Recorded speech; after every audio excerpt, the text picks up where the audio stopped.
vou lhes contar como o Senhor me mostrou os talentos. Sabem, eu nunca via na televisão as notícias porque não tinha paciência para ver tantos mortos, tantas coisas desagradáveis. Eu só via a parte final, que é a parte da fantasia. Dietas, signos, poder mental, energias, esses tipos de coisas. São coisas que o demônio usa para desviar-nos, confundir-nos. Agora o Senhor mostrava-me o livro da vida como na sua estratégia divina, um dia atrasou a programação e eu liguei o televisor e ainda não tinha acabado as notícias e vi uma camponesa humilde chorando em cima do cadáver do marido. Devo dizer-vos, irmãos, que tristemente o demônio acostuma-nos à dor dos outros, a ver o sofrimento dos outros e a pensar que esse problema não é nosso. Quem está mal, que se vire, porque esse não é problema meu. Sabem, o Senhor mostrou-me como lhe dói quando os jornalistas só estão preocupados que a notícia impressione, sem comoverem, só pensam em vender a notícia, sem se preocuparem com o sofrimento, neste caso daquela mulher. Eu, no momento que liguei a televisão, vi aquela mulher chorando, senti uma dor intensa pelo sofrimento dela, doeu-me, realmente, aquela camponesa. Era o Senhor que assim permitia. E eu prestei atenção ao que estavam a dizer e vi que onde estava a acontecer isso. Era em Venadilo, Tulima, na minha terra natal. Mas logo a seguir começou a parte da fantasia e começaram a falar sobre uma dieta espetacular e eu esqueci-me por completo da camponesa porque me interessava mais a dieta. Nunca mais pensei nela. Quem não esqueceu a camponesa foi Nosso Senhor. Ele fez com que eu sentisse a dor e o sofrimento daquela camponesa. O Senhor queria que eu ajudasse aquela mulher. Era naquele momento que devia ter usado os talentos de Deus, que Deus me tinha dado. E o Senhor disse-me, aquela dor que sentiste por ela, era eu que te estava a gritar que auxiliasses. Eu fiz com que se atrasassem as notícias, para que tu visses, mas tu não foste capaz de dobrar o joelho numa oração por ela, nem um minuto. Deixaste deslumbrar pela dieta e não te lembraste mais dela. O Senhor mostrou-me a situação em que ela estava. Era uma família de camponeses humildes. Primeiro tinham pedido ao marido que abandonasse a casa em que viviam, ao que o marido respondeu que não e que não ia sair dali. Então mais tarde vieram uns homens para expulsá-los dali.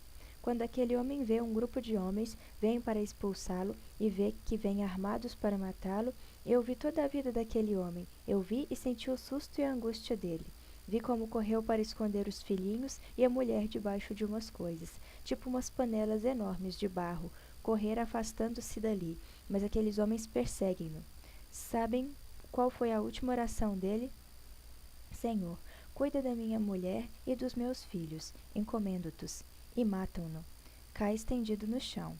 Quando dispararam, Deus fez-me sentir a dor daquela mulher e daqueles meninos que não puderam gritar. Assim que não puderam gritar. Assim nos mostra Deus a dor que ele sente e o sofrimento dos outros. Mas nós muitas vezes só nos preocupamos com as nossas coisas sem nos preocuparmos nem um pouco com os nossos irmãos e as suas necessidades. Sabem o que o Senhor queria?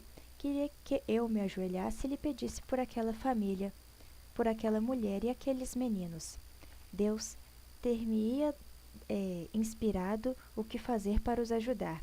Sabem o que era? Caminhar uns passos e ir ter com um sacerdote que vivia em frente à minha casa e dizer-lhe o que tinha visto na televisão, nas notícias. Esse sacerdote era amigo do pároco dessa aldeia, Venadilo, Tulima, e tinha uma casa de acolhimento em Bogotá, e teria ajudado aquela mulher. Sabem, a primeira coisa que Deus nos pergunta antes de perguntar pelos nossos pecados? Pergunta-nos pelos pecados de omissão. São tão graves, vocês não imaginam quanto. Um dia verão como eu. Esses pecados fazem chorar Deus. O bem que podíamos ter feito e não fizemos. Deus chora vendo seus filhos sofrer pela nossa falta de compaixão e indiferença pelo próximo, pelo sofrimento de tantos, e nós não fazemos nada por eles. O Senhor vai nos mostrar a todos a consequência do pecado da nossa indiferença perante o sofrimento dos outros. Tanta dor no mundo, por isso, pela nossa indiferença, desinteresse e coração duro. E para resumir um pouco, aquela camponesa, vendo-se perseguida porque a tentam matar também, foge com as crianças e procura ajuda no sacerdote daquela aldeia. O pároco todo aflito diz-lhe, filha, tens que fugir, porque se te encontram vão matar-te. Ele apressadamente faz o que lhe pareceu melhor para ela. Muito preocupado, mandou-a para Bogotá. Deu-lhe algum dinheiro e algumas cartas de recomendações. Ela sai correndo, vai com essas cartas a esses lugares que o padre lhe tinha recomendado, mas não é recebida em nenhum. Sabem onde ela acabou? Sabem quem acabou por ajudar aquela mulher? Aqueles que a colocaram na prostituição. O Senhor ainda me deu outra oportunidade de ajudar aquela mulher, quando anos mais tarde vejo aquela camponesa. Um dia em que tinha que ir ao centro da cidade. Eu, por acaso, detestava ir ao centro, porque é aí que se vê mais miséria, e como eu me sentia superior, não gostava de ver pobreza, miséria, essas coisas. Mas nesse dia tive que ir, e quando íamos a passar, o meu filho diz: Oi, mamãe, por que é que aquela senhora se veste assim e tem aquela saia tão curta? Eu respondo: Não olhes para isso, filho. Essas são mulheres desprezíveis que vendem o corpo por prazer, por dinheiro, são umas prostitutas, umas sujas. Imaginem, com essa forma de falar e ainda por cima envenenando meu filho, classifiquei de uma forma tão baixa uma irmã caída nesse caminho por culpa da indiferença de um povo. O Senhor disse-me: Os indiferentes são os mornos, tíbios, que eu vomito. Um indiferente jamais entrará no céu. O indiferente é aquele que passa pelo mundo e nada lhe importa, nada lhe interessa, para além de sua casa, dos seus interesses. A tua morte espiritual começou quando deixaste de te importar com o que acontecia aos teus irmãos, quando só pensavas em ti e no teu bem-estar. Que tesouros espirituais trazes? Eu vim a este mundo para ajudar a construir um mundo melhor e usar os talentos que o Senhor me tinha dado. Teria ajudado a estender o reino dos céus sobre a terra, mas eu não fiz isso, pelo contrário.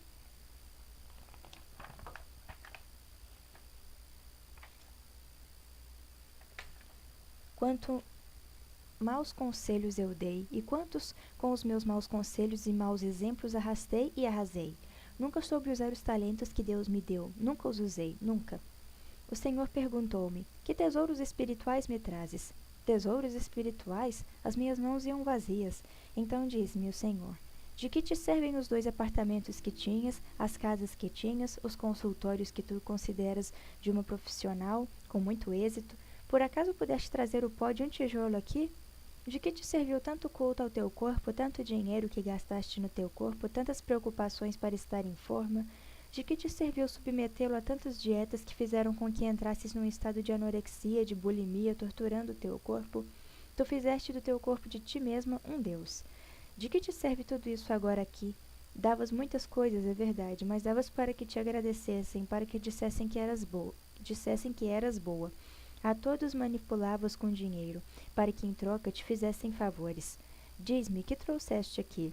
Quando te abençoei com a tua ruína, não foi castigo, como tu pensaste, mas sim uma bênção.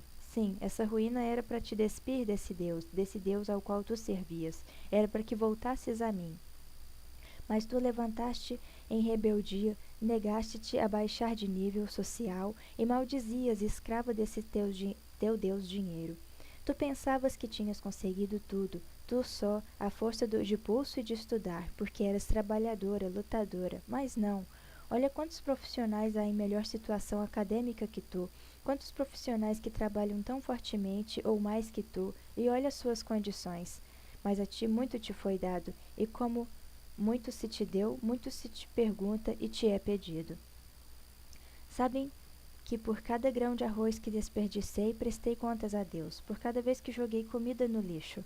No meu livro da vida vi quando eu era pequena e minha família era pobre. A minha mãe cozinhava feijões muitas vezes.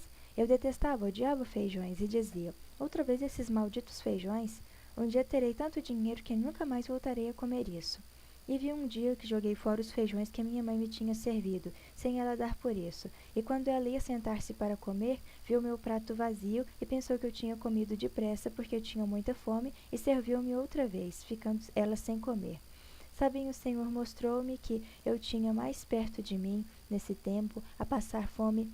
Muitas vezes era minha mãe. Ela, com 7 filhos, muitas vezes ficava com fome para que nós comêssemos, porque éramos muito pobres. Naquele dia ficou com fome para me dar, sem saber que eu tinha jogado no lixo. Mas acontecia muitas vezes ficar sem comer também, porque alguém bateu à porta a pedir comida e ela dava aquilo que ia comer. Passava fome, mas nunca se lhe notou. Nunca tinha cara de amargura, nem sequer triste, nem nada parecido. Pelo contrário, andava sempre com um sorriso e não se lhe notava nada. Eu já vos contei a joia que eu era como filha.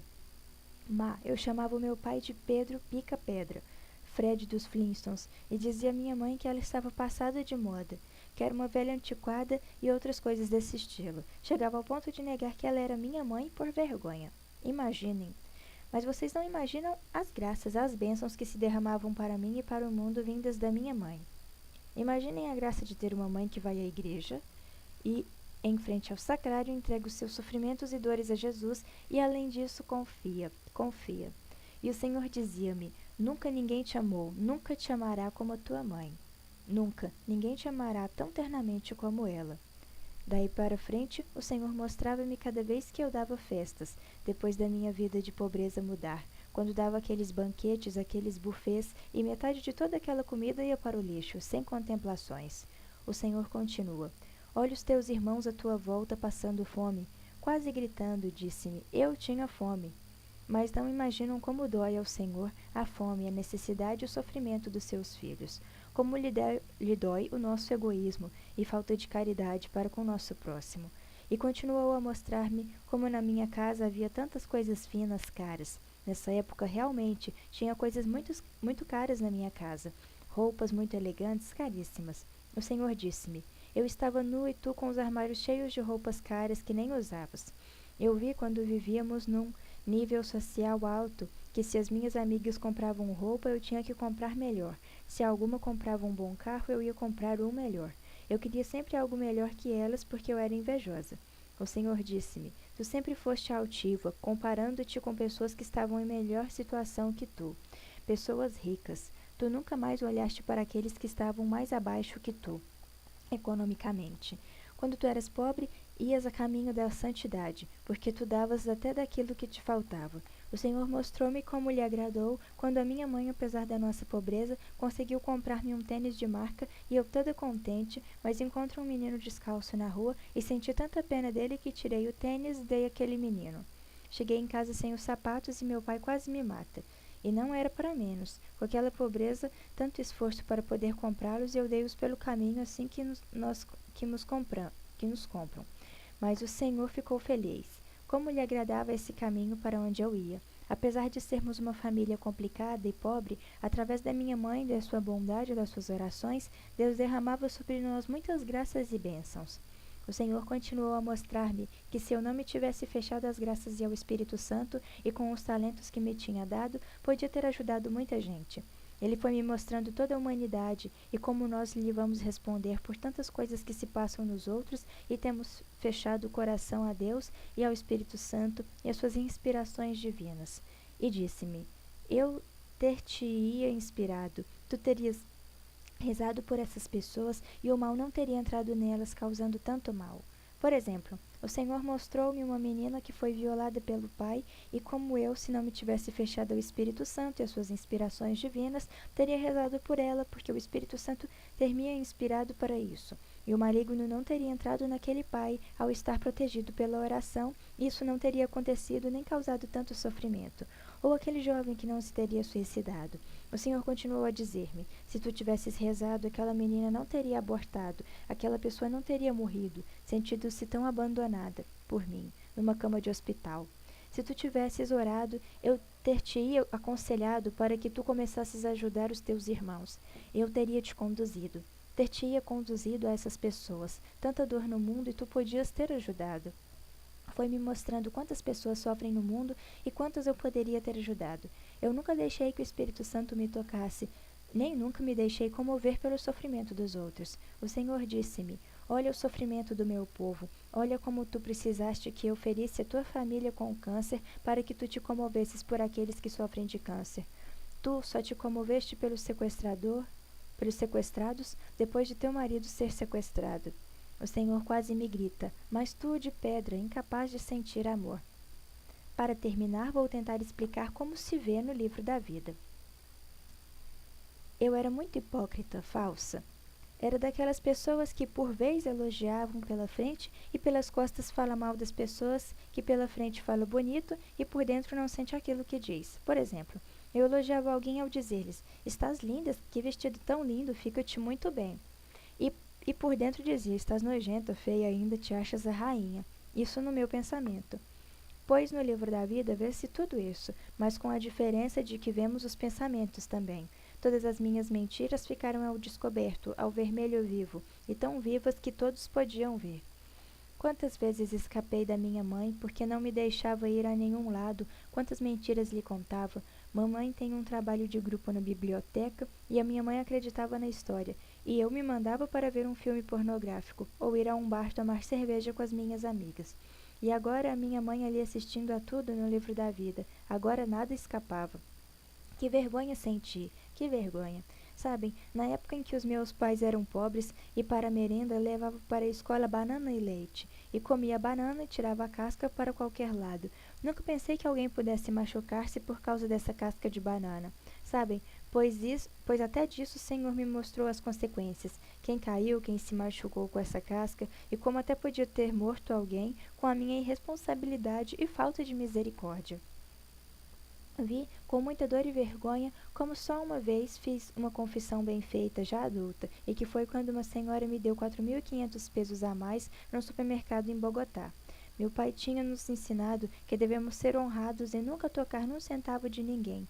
E apercebi-me no carro quando ia a caminho para o meu consultório e digo para mim: olha aquela velha burra, aquela animal. Era assim que eu falava. Deu-me 500 pesos a mais, agora tenho que voltar atrás.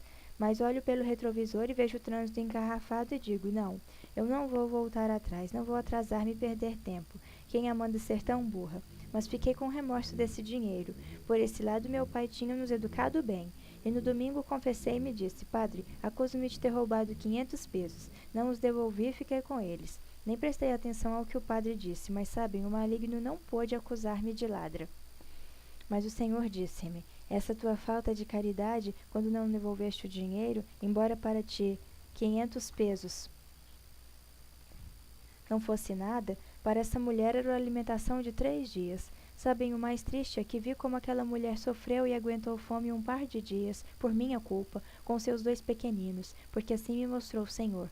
Quando eu faço algo, advenho as consequências dos meus atos, e quem sofreu por eles. Porque os nossos atos têm sempre consequências. Aquilo que fazemos, mas também aquilo que não fazemos, traz consequências para nós e para os outros. Todos nós veremos essas consequências no livro da vida. Quando chegar o momento do vosso comparecimento diante de Deus e do vosso julgamento, verão como eu vi. Quando se fechou o meu livro da vida, imaginem que tristeza tão grande, imaginem a minha vergonha, quanta dor. O livro da minha vida fechou-se da forma mais bela. Apesar de me portar assim, apesar dos meus pecados, apesar da minha imundície, da minha indiferença e dos meus sentimentos horríveis, o Senhor procurou-me até o último instante. Enviava-me sempre instrumentos, pessoas, falava-me, gritava-me, tirava-me coisas, deixou que eu caísse na ruína, para me procurar e para que eu procurasse. Ele procurou-me sempre até o último instante. Sabem quem é o nosso Deus e o Pai? É um Deus poderoso, enamorado, que mendiga cada um de nós para nos converter. Mas eu, quando as coisas corriam mal, dizia: Deus castigou-me, condenou-me. Claro que não. Ele nunca nos condena, porque no meu livre-arbítrio escolhi livremente quem era o meu pai, e não foi Deus. Eu escolhi Satanás como meu pai. Sabem, quando me caiu aquele raio, levaram-me para um hospital público antes do hospital do Seguro Social. Nesse hospital público havia tantos doentes, tantos feridos, tanto sofrimento, e não havia uma maca disponível onde me pusessem. E quando aqueles que me levavam perguntaram aos médicos onde me punham, eles só diziam: por aí, por aí. Aqueles que me levavam diziam: mas por aí onde? E eles: por aí no chão. Mas não queriam deixar-me no chão, porque como eu estava muito queimada, se apanhasse uma infecção, com certeza morreria. Nessas horas em que eu estive num canto, os médicos olhavam-me com uma cara. É que eles não podiam abdicar de alguém que estava com um infarto, por exemplo, ou alguém muito grave, mas que tinha mais hipóteses de vida que eu, que estava toda queimada como um torresmo, e o mais provável é que morreria. Mas eu estava consciente, muito irritada, resmungando, porque os médicos não vinham ter comigo. Mas houve um momento em que estava calma, não estava resmungando, porque vejo nosso Senhor Jesus Cristo, que se tinha baixado e estava bem juntinho a mim, tocava a minha cabeça com as suas mãos e consolava-me. Vocês conseguem imaginar isso? Conseguem imaginar a ternura? Eu pensei: será que estou alucinando? Como é possível ver Nosso Senhor aqui? Fechei os olhos e voltei a abrir e continuava ouvindo. Ele disse-me com muita ternura: Olha, pequenina, tu vais morrer. Sente-te necessitada da minha misericórdia. Imaginem, eu digo misericórdia, misericórdia, mas pensava ao mesmo tempo, mas por que o que eu fiz de mal? Não tinha consciência dos meus erros, mas ficou bem claro para mim que ia morrer, isso sim. E eu fico aflita. Ai, vou morrer. Ai, os meus anéis de diamantes. Lembrei-me logo dos meus anéis. Olho e vejo toda a carne dos meus dedos queimada. Era como se tivessem explodido. Eu dizia para mim, tenho que tirá-los, custe o que custar, porque senão vão ter que os cortar e perdem o valor. Eu não pensava em outra coisa. Vi os meus dedos inchando e só pensava em tirá-los para que não o cortassem. Vocês não imaginam o cheiro tão desagradável que tem a carne queimada. E quanto mais eu mexia naqueles anéis, mais cheirava a carne queimada. Eu sentia que ia desmaiar com as dores, mas insistia e dizia a mim mesma: não, não e não. Eu consigo, porque a mim ninguém me vence. E não me vai ficar gorda esta carne, não, Senhor. Eu tiro esses anéis daqui, custe o que custar, não vou morrer com eles. Quando por fim consigo tirá-los, de repente lembrei-me: ai, eu vou morrer e essas enfermeiras vão me roubar os meus anéis. Nisto chega o meu cunhado. E eu, toda contente, salvei os meus anéis, entreguei os anéis ao meu cunhado. Ele é médico, e ainda bem, porque de outra forma não tinha tocado aqueles anéis. Tê-los-ia deitado fora e bem longe, porque estavam queimados e com pedaços de carne grudadas. E disse-lhe que os entregasse ao Fernando, meu marido, acrescentando: diz às minhas irmãs que levem os meus filhos, porque, coitadinhos, ficarão sem mãe, porque desta não saio. O pior é que não estava aproveitando aqueles momentos que Jesus me oferecia para lhe pedir misericórdia e perdão. Mas como eu ia pedir perdão se eu pensava que não tinha pecados? Eu achava que era uma santa. Quando nos sentimos santos, é que nos condenamos. E quando tirei aqueles anéis e os entreguei ao meu cunhado para que os entregasse ao meu marido, disse para mim com alívio: já está, agora já posso morrer. E o último pensamento que tive foi: ai, com que dinheiro me vão enterrar com aquela conta negativa no banco? Deus Pai ama-nos a todos e a cada um de nós, independente se somos bons ou maus, e tanto que até no último momento vem até nós com tanta ternura, abraça-nos com todo o seu amor. Ele quer salvar-nos, mas se não aceitamos, se não lhe pedimos perdão e misericórdia, reconhecendo as nossas culpas, ele deixa-nos livres para seguir aquilo que escolhemos. Se a nossa vida foi uma vida sem Deus, muito provavelmente nesse momento não o queremos, e ele deixa-nos ir. Ele não nos obriga a aceitá-lo. Assim se fecha meu livro da vida. Então, no próximo vídeo, nós vamos, a partir da página 100, ler para vocês, a partir de onde ela fala do regresso dela para a Terra.